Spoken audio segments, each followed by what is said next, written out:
সাকাতা আলাইহিমুল হাইদ আমার নবী পাক সাল্লাল্লাহু আলাইহি সাল্লামের রওজা মোবারকের দেওয়াল জমিনে ধসিয়ে পড়ল যখন ধসিয়ে পড়ল ওই মদিনা শহরের মানুষেরা চিন্তায় পড়লেন ভাবনায় পড়লেন ওই মদিনা শহরের মানুষের মধ্যে আতঙ্কিত ছড়িয়ে পড়ল এটি হয়ে গেল আমার নবী পাক সাল্লাল্লাহু আলাইহি সাল্লামের রওজা মোবারকের দেওয়াল ধসিয়ে পড়ল ওই জামানার বাদশা খালিদ ওয়ালিদ ইবনে আব্দুল মালিককে ডাকা যাবে এরকম ব্যাপার জমিনে আমার নবী পাক সাল্লাল্লাহু আলাইহি সাল্লামের রওজা মোবারকের দেওয়াল ধসিয়ে পড়ে গেছে বাদশা দেখার পরে সিদ্ধান্ত নিলেন কে দ্বিতীয়বার পুনরায় আবার রওজা তৈরি করা হবে বলেন সুবহানাল্লাহ রওজা বানানো হবে আচ্ছা বলেন এই পথ ভ্রষ্ট দলেরা কি বলে মাজার বানা জায়েজ না বলে না মাজার বানা জায়েজ না আচ্ছা বলেন তো এই মাজারটা বাদশা ওয়ালিদ ইবনে আব্দুল মালিক অনুমতি দিয়েছে মাজার বানা কার মাজার আমার নবী পাক সাল্লাল্লাহু আলাইহি সাল্লামের মাজার রওজা মোবারক বানানোর কাজ শুরু হয়ে গেল আরম্ভ হয়ে গেল জানা গেল মাজার বানানো এই যুগে নতুন কাজ নয় যে শুধু এই যুগে মাজার আমরা বানাচ্ছি আরে মাজার তো সাহাবা তাবেঈনের জামানায় মাজার ছিল মাজার তো সেই জামানা থেকে চলে আসছে বাদশাহ অনুমতি দিলেন আবার পুনরায় আমার নবী পাক সাল্লাল্লাহু আলাইহি সাল্লামের রওজার কাজ শুরু করা হলো আর রওজার কাজ আরম্ভ হয়ে গেল আচ্ছা কাজ কিভাবে করবেন জমি খুঁড়তে হবে না জমি না খুঁড়লে রওজার দেওয়াল কিভাবে উঠাবে ওই জমিনকে খুঁড়তে শুরু করলেন জমিনকে খুঁড়তে যখন জমিন কিছুটা খোদা হয়েছে খুঁড়তে ওই সময় কিছুটা যখন মাটির তলে গেলেন ওই মদিনা শহরের মানুষেরা কি দেখছেন ওই মাটির মধ্যে থেকে একটি জল জ্যান্ত পা প্রকাশ্য হলো বলেন সুবহানাল্লাহ জল জ্যান্ত পা মুবারক কোথায় থেকে মাটির তল থেকে কবর না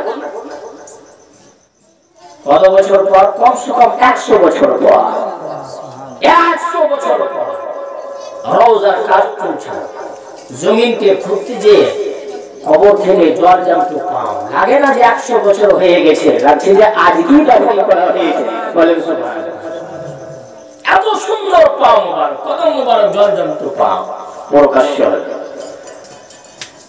ওই কদমকে দেখার পরে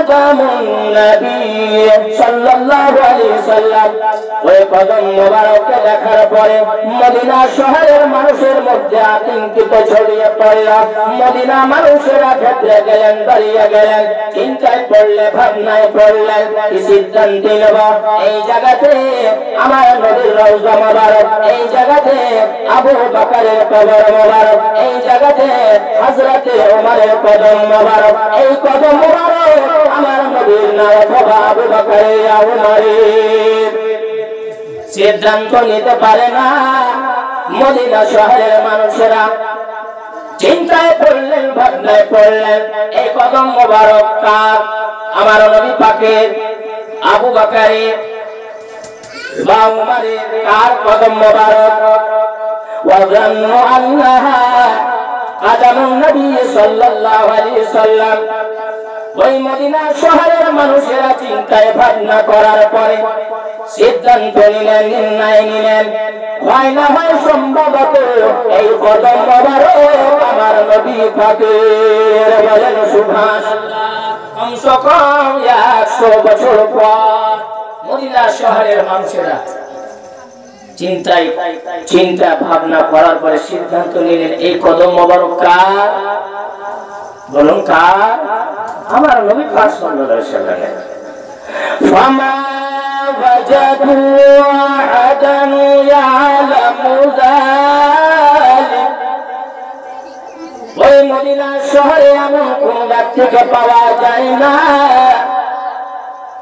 যেই ব্যক্তি এই ঘটনার আসল রহস্যটাকে প্রকাশ করবে। এই কদম মোবারক কার?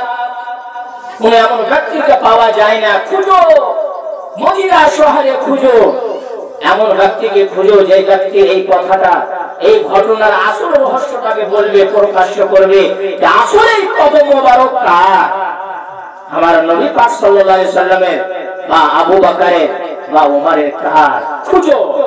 ফামা ওয়াজাদু আহাদান ইয়ালামু যালিক, মদিনা শহরে এমন কোন ব্যক্তি পাওয়া যায় না যে ব্যক্তি এই ঘটনার আসল রহস্যটাকে প্রকাশ করবে। এই পাওয়া যায় না। কিন্তু ওই জামানায়, ওই সময় হযরতে উরওয়া রাদিয়াল্লাহু তাআলা আনহু জীবিত ছিলেন। বলেন সুবহানাল্লাহ। যেই উরওয়ার মাধ্যম যে হাদিসটি ইমামে বুখারী পেয়েছেন, বলেন সুবহানাল্লাহ। হযরতে উরওয়া রাদিয়াল্লাহু তাআলা উনি ছিলেন, উনি যখন দেখলেন কি কবরের মোবারক থেকে জল জানতে একটু পাও নজর আসে, তখন উরওয়া হাত্তা ক্বালা লাহু উরওয়া, মদিনা শহরের মানুষেরা যখন সিদ্ধান্ত নিয়েছিলেন এই কদম মোবারক আমার নবী পাকের, সম্ভবত নবী পাকের, হযরতে উরওয়া বললেন, ও মদিনা শহরের মানুষেরা, এই কদম মোবারক আমার নবী পাকের না। লা ওয়াল্লাহি মা হিয়া কদমু নবী সাল্লাল্লাহু আলাইহি ওয়াসাল্লাম। হযরতে উরওয়া বললেন, ও মদিনা শহরের মানুষেরা, এই কদম মোবারক আমার নবীর না, এই কদম মোবারক আমার নবীর না, এই কদম মোবারক আমার নবীর না। মা হিয়া ইল্লা কদমু উমরা, এই কদম মোবারক আমার নবীর না, এই কদম মোবারক হচ্ছে হযরতে উমরের। বলেন সুবহানাল্লাহ। কার কদম মোবারক? হযরত উমর। মদিনা শহরের মানুষেরা চিন্তা ভাবনা করার পরে সিদ্ধান্ত নিয়েছিলেন এই কদম মোবারক নবী পাকের। কিন্তু হযরতে উরওয়া বলছেন, না না, এই মদিনা শহরের মানুষেরা তোমরা চিন্তা ভুল করছো, এই কদম মোবারক আমার নবীর না, এই কদম হয়েছে হযরতে উমর বিন খাত্তাব রাদিয়াল্লাহু তাআলা আনহু। বলেন সুবহানাল্লাহ। হযরতে উমরের কদম মোবারক কত বছর পর? কমসে কম 100 বছর পর হাত লাগিয়ে দেখলেন। ওই জামানার মদিনা শহরের মানুষেরা বলেছিল, হাত লাগানোর পরে অনুভব করেছিলেন লাগে না, 100 বছর হয়ে গেছে। অনুভব করেছিলেন যেমন উমরকে আজকে দাফন করা হয়েছে। বলেন সুবহানাল্লাহ। বলেন, হযরত উমর সাহাবী না, নবী পাকের সাহাবী ছিলেন। তো সাহাবীর দেহকে 100 বছর হয়ে গেছে, মাটি খেতে পারেনি। 100 বছর হয়ে গেছে, সেই জমিন সেই মাটি হযরতে উমরের দেহকে খেতে পারেনি। আচ্ছা বলেন, উমর নবী পাকের সাহাবী, আচ্ছা উমর থেকে আবু বকর বড় না? উমর থেকে কে বড়? হযরতে, নাম বলেন, হযরতে আবু বকর রাদিয়াল্লাহু তাআলা। আবু বকর বড়, উমর ছোট। আরে বলেন তো, হযরতে উমর ছোট, আবু বকর বড়। আরে উমর রাদিয়াল্লাহু তাআলা আনহুর দেহকে মাটি যদি 100 বছর পর খেতে না পারে, আবু বকর রাদিয়াল্লাহু আনহুর দেহকে মাটি খেতে পারে? আবু বকরের দেহকে মাটি খেতে পারে না। হযরতে উমরের দেহ সালামত, আবু বকরের দেহ সালামত। আরে উমরের দেহকে মাটি যদি খেতে না পারে, আবু বকরের দেহকে মাটি যদি না খেতে পারে, আমার নবী পাকের দেহকে মাটি কিভাবে খেতে পারে? হ্যাঁ, উমরের আবু বকরের দেহকে মাটি যদি খেতে না পারে, আমার নবী পাকের দেহকে মাটি কোনদিন খেতে পারবে না। আমার নবী পাকের দেহ কবরে ওই মতন যেমন এই জমিনের উপরে ছিল। তার জন্য আমরা বলি আমার নবী পাক সাল্লাল্লাহু আলাইহি ওয়াসাল্লাম দুশো সমেত জীবিত আছেন, বলেন সুবহানাল্লাহ। নবীও জিন্দা, আর নবীকে চাহনে वाला যে আছে, চাহনে वालाও জীবিত, বলেন সুবহানাল্লাহ। আরে নবী তো নিজের কবরে জীবিত আছেন। নবীর সঙ্গে যে মহব্বত করে, যেই ব্যক্তির অন্তরে নবীর মহব্বত থাকে, সেই ব্যক্তির দেহকে মাটি খেতে পারে না, কেননা সেই ব্যক্তির অন্তরে নবীর মহব্বত আছে। আরে নবীর মহব্বত অন্তরে থাকার পরে সেই দেহকে মাটি যদি খেতে না পারে, যেই নবীর মহব্বতের কারণে মাটি খেতে পারে না, সেই নবীর দেহকে মাটি কিভাবে খেতে পারে? বুঝার প্রয়োজন, বুঝার প্রয়োজন। বুঝার চেষ্টা করেন, আমল সঠিক করার চেষ্টা করেন, ঈমান সঠিক রাখার চেষ্টা করেন। হ্যাঁ, শুধু আমল করলে হবে, শুধু আমল করলে হবে? আমলের আগে ঈমান সঠিক করতে হবে। আমলের আগে আল্লাহর বিষয়ে কিভাবে আকীদা রাখা প্রয়োজন, আল্লাহর বিষয়ে কি আকীদা হওয়া চাই, নবীর বিষয়ে কি আকীদা হওয়া চাই, এগুলা কথা বেশি প্রয়োজন, বেশি প্রয়োজন। কেননা আজা বলেন এক ব্যক্তির জীবনে, কোন ব্যক্তি নিজের জীবনে যদি ভালো আমল না করে থাকে, মেনে নেন কোনদিন নামাজ পড়েনি, কোনদিন রোজা রাখেনি, আল্লাহর নাফরমানি করেছে, আল্লাহ রাসূলের নাফরমানি করেছে, কিছু করেনি জীবনে, কিছু আমল করেনি, কিছু ভালো আমল করেনি, কিন্তু ঈমান ঠিক ছিল। কি ঠিক ছিল? ঈমান, ঈমানে গড়বড় ছিল না, ঈমান দুর্বল ছিল না, ঈমান ঠিক ছিল। আল্লাহকে যেইভাবে মানার দরকার সেভাবে মানছিল, আল্লাহর হাবিব আল্লাহর নবীকে যেই বিষয়ে যেই হিসাবে যেই মতে মানার দরকার সেই মতে মানছিল, তার ঈমান ঠিক আছে। আচ্ছা বলেন, সেই ব্যক্তি জান্নাতে যাবে কি যাবে না? বলে কথা বলেন, সেই ব্যক্তি জান্নাতে যাবে কি যাবে না? যাবে না? যাবে।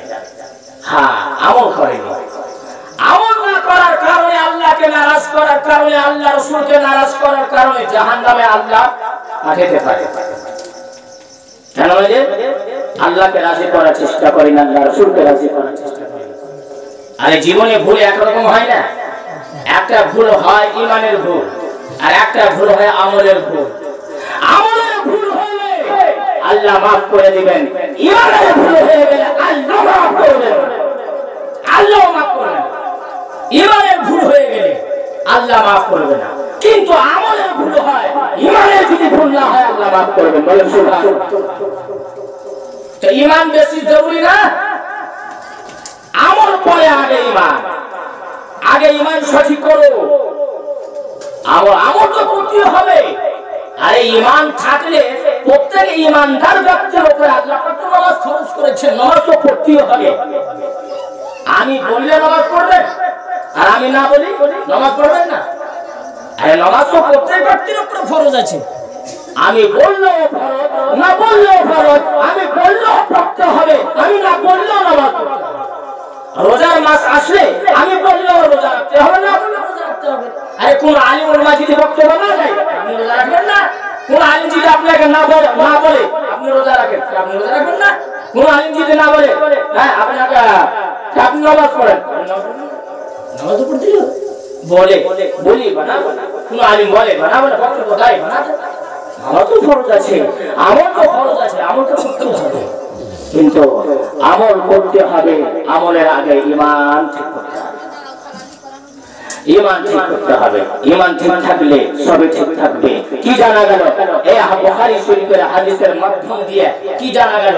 আমার নবী পাক সাল্লাল্লাহু আলাইহি সাল্লাম, আবু বকর, ওমর এক কথায় যারা আল্লাহর প্রিয়, যারা আল্লাহর হাবিব, যারা আল্লাহর নিকট প্রিয়, তাদের দেহকে মাটি খেতে তারা কিয়ামত পর্যন্ত নিজের কবরে জীবিত থাকবেন, জীবিত থাকবেন। দুরূদ শরীফ পড়েন, আল্লাহুম্মা আলা সাইয়্যিদিনা মাওলানা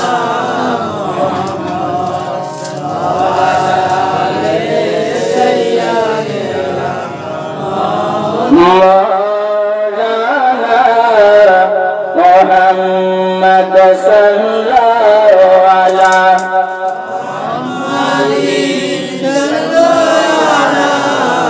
محمد ہر دم ذبح سے نکالا محمد ہر دم ذبح سے نکالا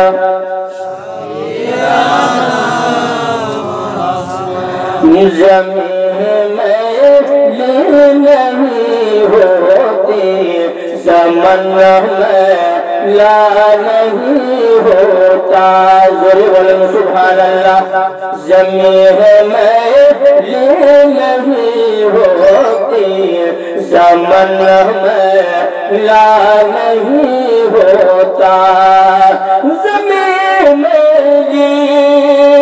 نہیں ہوتی زمن میلا نہیں ہوتا محمد کے غلاموں کا محمد کے غلاموں کا کفن میلا نہیں ہوتا محمد کے غلاموں کا کفن میلا نہیں ہوتا ملے ہیں خاک سے لیکن بدن میں لا نہیں ہوتا ملے ہیں خاک سے لیکن بدن میں لا نہیں ہوتا ملے ہیں خاک سے لیکن بدن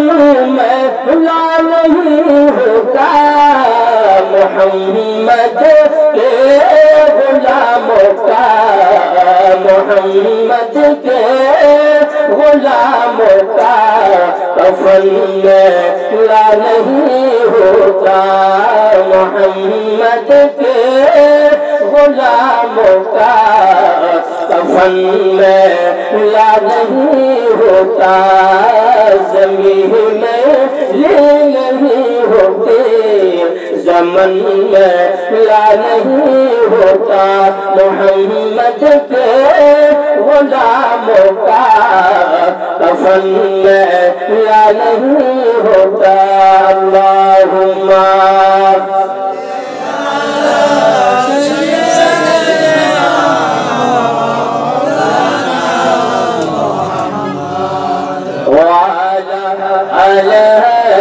سیدنا مولانا محمد صلی اللہ علیہ محمد صلی اللہ علیہ محمد ہر دم ذبح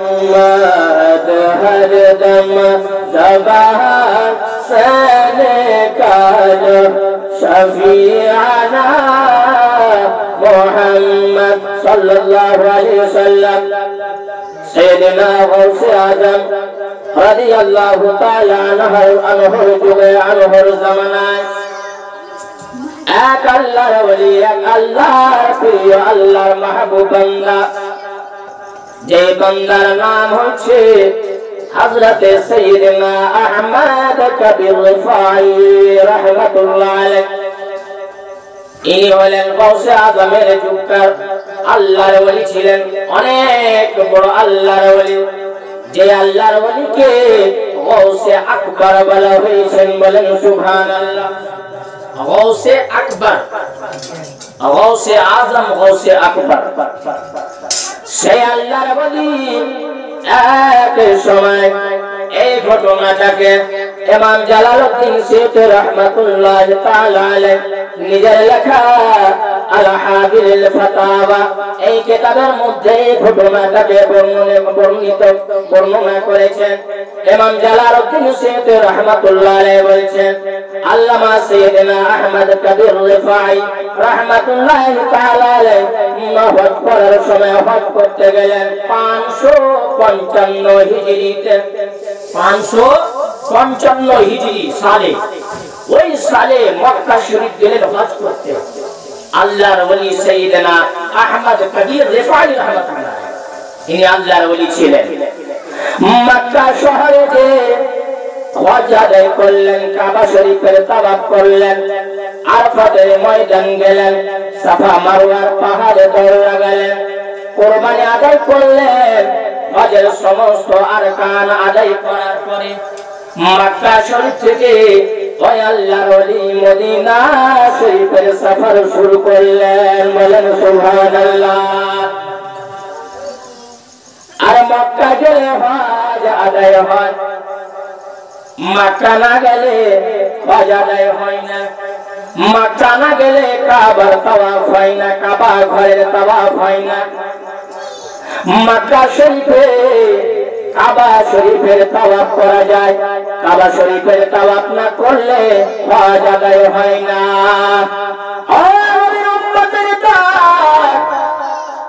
মক্কা শহরে কাবা ঘর আছে, কিন্তু নবীর উম্মতের দোয়া কাবা কাবা হয়েছে মদিনাতে আমার নবী পাক সাল্লাল্লাহু আলাইহি ওয়াসাল্লাম। কাবা মক্কা শহরে, কিন্তু কাবার কাবা মদিনা শহরে। বলেন সুবহানাল্লাহ। সমস্ত পৃথিবীর সমস্ত মাখলুকের কাবা মক্কা শহরে। আমরা বলি কাবা ঘর, কিন্তু কাবাকে জিজ্ঞাসা করে, ও কাবা তোমার কাবাকে, কাবার পক্ষ থেকে গায়বী আওয়াজ আসবে, হে আল্লাহর বান্দা শোনো, আমি হলাম সমস্ত মাখলুকের কাবা। সাথে জমিন, এই জমিনের উপরে আসমানের নিচে যত মাখলুক, যত আল্লাহর মাখলুক আছে, সমস্ত মাখলুকের কাবা হলাম আমি, কিন্তু আমার কাবা মদিনাতে। বলেন সুবহানাল্লাহ। কাবার তাওয়াফ না করলে হজ আদায় হয় না। আর কাবার তাওয়াফ করার পরে মদিনাতে হাজিরা না দিলে হজ কমপ্লিট হয় না। মদিনা যেতে হবে। আল্লামা সাইয়েদনা আহমদ রিফাই রাহমাতুল্লাহ আলাইহি মক্কা শহরে হজ আদায় করার পরে মদিনা শরীফের সফর শুরু করলেন। মদিনা শহর গেলেন, আমার নবী পাক সাল্লাল্লাহু আলাইহি সাল্লামের রওজার সামনে দাঁড়িয়ে সালাম আরজ করলেন, সালাম জানালেন, আসসালামু আলাইকুম ইয়া জাদ্দি। ওগো আমার দাদা, আপনার উপরে সালাম অবতীর্ণ হোক। আমার নবী রওজা মুবারকের মধ্যে কি আওয়াজ আসলো, ওয়া আলাইকুম সালাম ইয়া ইবনি, আমার ছেলে তোমার উপরে সালাম অবতীর্ণ হোক। সুবহানাল্লাহ। সালাম করলেন, আসসালামু আলাইকুম ইয়া জাদ্দি, সালাম আরজ করলেন নবীর দরবারে। আর আমার নবী পাক সাল্লাল্লাহু আলাইহি সাল্লামের রওজা মুবারকের মুখ থেকে আওয়াজ আসছে, আমার নবী পাক সালামের উত্তর দিলেন, ওয়া আলাইকুম সালাম ইয়া ইবনি। বলেন আচ্ছা, বলেন তো কবরে যাবেন, সালাম করি না আমরা? কবরে গেলে আমরা সালাম করি না? আচ্ছা, সালামের উত্তর দেয় কি দেয় না? মৃত্যু ব্যক্তি সালামের উত্তর দেয় কি দেয় না? কোন মানুষ শুনেছে? মাসুদ লাগাতে কোন মানুষ শুনেছে যে মৃত্যু ব্যক্তিকে সালাম করেছে তো সালামের উত্তর দিয়েছে? সালাম দেওয়ার উত্তর আমরা পাই না, আমরা শুনতে পাই না। তো জানা গেল মৃত্যু ব্যক্তির আওয়াজ শুনতে পাওয়া যায় না। ঠিক আছে, আমার নবী পাক সাল্লাল্লাহু আলাইহি সাল্লামের রওজা মুবারক থেকে সালামের উত্তর দিলেন, ওয়া আলাইকুম সালাম বললেন। আর জানেন যে সময় আল্লামা সাইয়েদনা আহমদ কবির রিফাই রাহমাতুল্লাহ আলাইহি নবীর দরবারে হাজির হয়েছিলেন আর আমার নবী পাককে সালাম জানিয়েছিলেন, যেই সময় যেই সালামের আওয়াজ শোনার পরে আমার নবী পাক সাল্লাল্লাহু আলাইহি সাল্লাম নিজের রওজা মুবারক থেকে উত্তর দিয়েছিলেন, ওয়া আলাইকুম সালাম। এই আওয়াজটা শুধু আল্লামা সাইয়েদনা আহমদ কবির রিফাই রাহমাতুল্লাহ আলাইহি শুনেননি, ওই সময় ওই মদিনার আশপাশে কমবেশ ৯০,০০০ মানুষের জনসংখ্যা ছিল। ৯০,০০০, ১,০০০ ২,০০০ নাই, ৯০,০০০ মানুষের জনসংখ্যা ছিল। আর ৯০,০০০ মানুষ সেই নবী পাকের আওয়াজকে শুনেছিলেন। বলেন সুবহানাল্লাহ। আরে এক ব্যক্তি মিথ্যা কথা বলতে পারে, দু ব্যক্তি মিথ্যা কথা বলতে পারে, ৯০,০০০ মানুষ যে আওয়াজকে শুনবে সেই কথা মিথ্যা হতে পারে? আরে না, ৯০,০০০ মানুষ শুনেছিলেন।